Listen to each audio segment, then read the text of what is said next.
नमस्कार दोस्तों, आपका बहुत बहुत स्वागत है हमारे ओरिजिनल मैसेज चैनल पर। दोस्तों, यह एक कहानी है जो सच्ची कहानी है। दयालु बालिका ग्रेस की कहानी है जो इंग्लैंड की रहती है। समुद्र में एक बार बहुत भयानक तूफ़ान आता है। वो कैसे 9 लोगों को उस भयानक तूफ़ान में भी बचाती है अपने जान की परवाह किए बिना, उसी पर यह कहानी है। तो चलिए इस सच्ची कहानी को सुन लेते हैं। समुद्र में बहुत सी जगहों पर ऐसी चट्टानें या छोटे पर्वत हैं जो जल से ऊपर नहीं दिखाई पड़ते।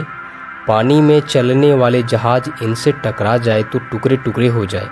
ऐसी चट्टानों पर बहुत ऊंचा खंभा मीनार जैसा बना दिया जाता है। रात के अंधेरे में भी जहाज चट्टान कहाँ है यह जान जाए और उससे बचे रहें। उसके लिए उस खंभे के ऊपरी भाग में रात को तीव्र प्रकाश किया जाता है। ऐसे खंभों को प्रकाश स्तंभ यानी लाइट हाउस कहते हैं। खंभे के निचले भाग में रहने की कोठरियां होती हैं जिनमें प्रकाश स्तंभ के कर्मचारी अपने परिवार के साथ रहते हैं। इंग्लैंड के पास समुद्र में एक प्रकाश स्तंभ था। उस प्रकाश स्तंभ का कर्मचारी एक दिन किसी काम से इंग्लैंड गया था। संयोग की बात है, उसी दिन समुद्र में बड़ा तूफान आ गया। प्रकाश स्तंभ में उस कर्मचारी की स्त्री और उसकी 14 वर्ष की लड़की ग्रेस डार्लिंग थी। अचानक रात को बड़ा भारी शब्द हुआ। ऐसा लगा कि कहीं तोप छूट रही है। ग्रेस और उसकी माता समझ गई कि तूफान में पड़कर कोई जहाज चट्टान से टकराकर टूट गया है। लेकिन अंधेरी रात में गरजते समुद्र में उस जहाज के यात्रियों को बचाने का कोई उपाय नहीं था। दोनों माता पुत्री यात्रियों की प्राण रक्षा के लिए रात भर भगवान से प्रार्थना करती रही। जैसे ही सवेरे का प्रकाश फैला, ग्रेस दूरबीन लेकर प्रकाश स्तंभ के ऊपर चढ़ गई और चारों ओर देखने लगी।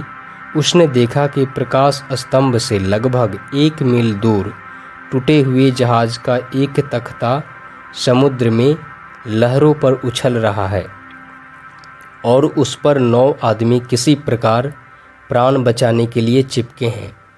तख्ता समुद्र की लहरों में डूबने को अब तब हो रहा है। ग्रेस आंधी की भांति प्रकाश स्तंभ से उतरी और उसने कहा, 1 मील दूर एक तख्ते पर 9 आदमी बैठे हैं। मैं उन्हें बचाने जाती हूँ।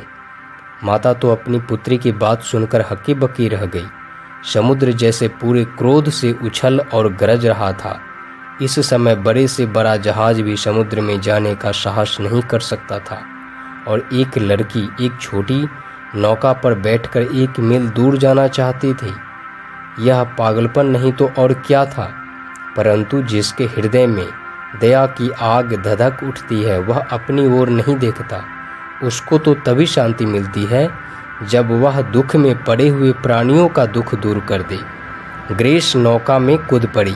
माता उसे पुकारती ही रह गई पर उसने सुना ही नहीं। बेचारी माता आंख फाड़ फाड़ कर समुद्र की ओर देखने लगी और जल्दी जल्दी भगवान का नाम लेकर अपनी पुत्री की रक्षा के लिए कातर प्रार्थना करने लगी। ग्रेस की नौका पैरों से भी कई गुने ऊपर उछल जाती थी। लहर नौका को बार बार पटक रही थी, परंतु ग्रेस को अपने प्राण जाने का कोई भय नहीं था। उसको एक ही धुन था कि 9 मनुष्यों के प्राण मुझे बचाने हैं। जो दूसरों के प्राण बचाने के लिए अपने प्राण संकट में डालता है, बड़ी से बड़ी विपत्ति उसके आगे सिर झुका देती है। सर्वशक्तिमान भगवान उसकी सहायता करते हैं। ग्रेस का परिश्रम अंत में सफल हो गया। उसकी नौका तख्ते के पास पहुंच गई। उसने तख्ते पर बैठे मनुष्यों को नौका में बैठा लिया और लौट आई। जब ग्रेस की नौका प्रकाश स्तंभ के किनारे लगी, उसकी माता पागल की भांति मेरी बच्ची कहकर दौड़ पड़ी और ग्रेस को उसने छाती से चिपटा लिया। ग्रेस डार्लिंग इस दया और साहस का इंग्लैंड के बालक अब भी बड़े गर्व से वर्णन करते हैं। ऐसी दयामयी बालिका ही किसी देश का मुख उज्ज्वल करती है। तो ये सच्ची कहानी थी बालिका ग्रेस की।